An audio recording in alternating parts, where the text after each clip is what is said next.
Tahun 2019 tentang penyelenggaraan Kabupaten Kudus melalui BPBD menggelar sosialisasi komunikasi, informasi, dan edukasi kebencanaan serta pencanangan sekolah dan desa tangguh bencana di pendopo Kabupaten Kudus. Kegiatan ini menyasar kepala sekolah SMP MTS se-Kabupaten Kudus serta jumlah OPD terkait dengan total 150 peserta undangan. Sosialisasi ini bertujuan mendorong penerapan sekolah aman dari bencana dengan menekankan 3 pilar utama. Pilar tersebut yaitu fasilitas sekolah yang aman, manajemen pengurangan risiko bencana di sekolah, serta pendidikan tentang mitigasi dan penanggulangan bencana. BPBD Kudus sendiri berkomitmen mendukung penuh melalui pelatihan lintas sektor, fasilitasi kegiatan, serta monitoring dan evaluasi berkelanjutan. Pembukaan kegiatan dilakukan oleh Sekda Kudus Refli Sianto Subekti yang mewakili Bupati Kudus. Kepala Pelaksana Harian BPBD Kabupaten Kudus Mundir menegaskan bahwa Kudus termasuk daerah dengan resiko bencana yang tinggi. Nanti kan kita setelah kegiatan ini kan tadi tindak lanjutnya nanti sekolah-sekolah kan akan membuat SK di penanganan bencana di sekolah. Nah, nanti kita akan memetakan bersama BPBD sekolah-sekolah yang rentan, sekolah-sekolah yang potensi bencananya itu lebih besar. Misalnya kayak kalau di Kudus kan paling banjir ya, banjir itu di Undaan itu dua-duanya ya.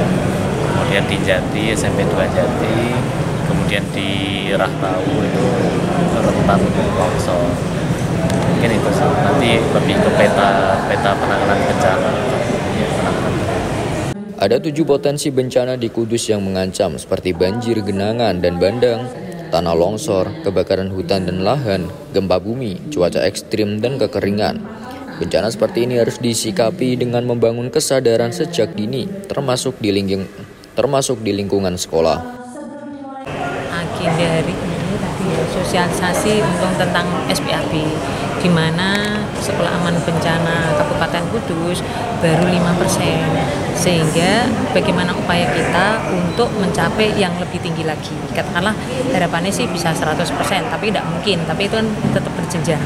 Nah, ini untuk mengadakan sosialisasi dengan guru-guru MTS maupun SMP se-Kabupaten Kudus yang mewakili, diharapkan nanti setelah pelatihan ini sosialisasi ya, ada pelatihan untuk SPAB karena tidak bisa dalam waktu yang singkat bisa tercapai. Itu ada dokumen sehingga bisa mengidentifikasi permasalahan-permasalahan yang ada di sekolah, potensi-potensi yang mungkin terjadi bencana di sekolah.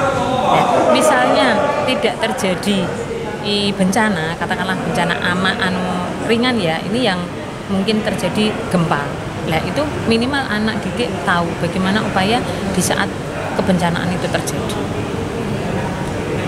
Jadi ada pemetaan ini ya, sekolah yang rawan bencana mungkin kalau pemetaan rawan bencana itu dengan kita mengacu dengan KRB ya, kajian resiko bencana Kabupaten Kudus. Itu kan ada ya, dari masing-masing sudah masuk ke data di situ. Apalagi kemarin dengan by name by address. Lebih lanjut, ia menyoroti perlunya evaluasi struktur bangunan, analisis lokasi sekolah terhadap risiko bencana, penyusunan rencana kontingensi, hingga pelaksanaan stimulasi rutin dengan pendekatan inklusif. Diharapkan sekolah-sekolah di Kudus mampu melahirkan generasi yang tangguh menghadapi bencana.